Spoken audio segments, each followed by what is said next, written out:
Hi friends, எல்லாருக்கும் வணக்கம். So இன்றைக்கி ஒரு சூப்பரான டிப்பு. நான் இதுக்கு முன்னாடி ஒரு வீடியோவில் சொல்லியிருப்பேன்.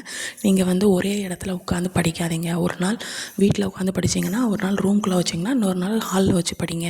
ஸோ அதுக்கப்புறம் இல்லை அப்படின்னா வெளியில் இல்லைனா மாடியில் வச்சு படிங்க. இது மாதிரி பிளேஸை நீங்கள் சேஞ்ச் பண்ணும்போது உங்களுக்கு ஒரு ஒரு ஒரு டிஃப்ரெண்ட்டான ஒரு ஃபீல் இருக்கும். படிக்கிறதுக்காக இன்னும் கொஞ்சம் இன்ட்ரெஸ்ட் வரும். ஓகேங்களா? ஸோ அதாவது ஒரு இடத்துலேருந்து போர் அடிச்சுட்டு அப்படின்னா இன்னொரு இடத்துலேருந்து உட்காந்து படிக்க ஆரம்பிங்க.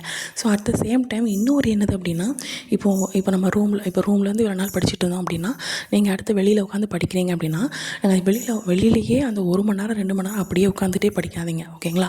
ஸோ ஒரு 20 நிமிஷம் படிச்சிங்க அப்படின்னா, ஒரு 5 நிமிஷம் 10 நிமிஷமோ நடந்துட்டு உள்ளே போய் தண்ணி குடிக்கிறதோ, இல்லை ஏதாச்சும் ஸ்நாக்ஸ் சாப்பிட்றதோ, இந்த மாதிரி ஏதாச்சும் உங்களோட ஃபோக்கஸ் ஒரு 2 நிமிஷமும் 3 நிமிஷமும் கொஞ்சம் வெளியில் அவுட் சைடை பார்க்குறது, இந்த மாதிரி பண்ணும்போது உங்களோட அடுத்து நீங்கள் ஃப்ரெஷ்ஷாக மறுபடியும் உட்காரும்போது உங்களுக்கு படிக்கிறதுக்கு இன்னும் கொஞ்சம் மோட்டிவேட் ஆகும். இன்னும் ஃபஸ்ட் ஆளாக உட்காந்து படிக்கிற மாதிரி அப்போ தான் ஃபஸ்ட் டைம் படிக்கிற மாதிரி ஒரு மோட்டிவேட் ஆகும்.